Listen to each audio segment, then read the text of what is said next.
All right, now let's choose somewhere for our app to live. Go ahead and navigate to the parent directory you want to use and create a folder for your app.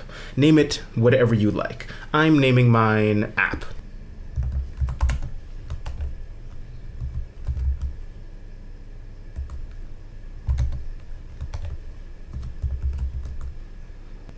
If you're using Git, you might want to start by adding a Git ignore to your project.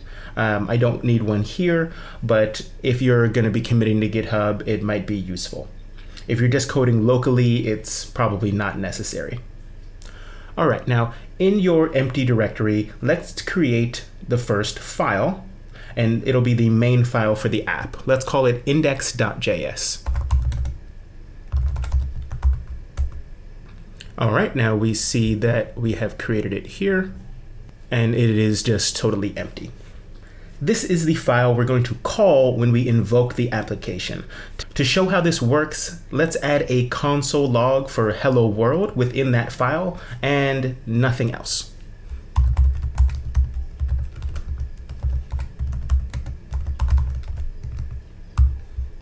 And save it. And now from within that directory on the command line, we're going to run node index.js. After we do, we can see that message, hello world, being logged to the terminal. Just to review what's happening and how this works, let's go ahead and show all the files in this directory. You can see that there's an index.js file that we created a minute ago inside of this directory. Inside of it is a single command, console.log hello world.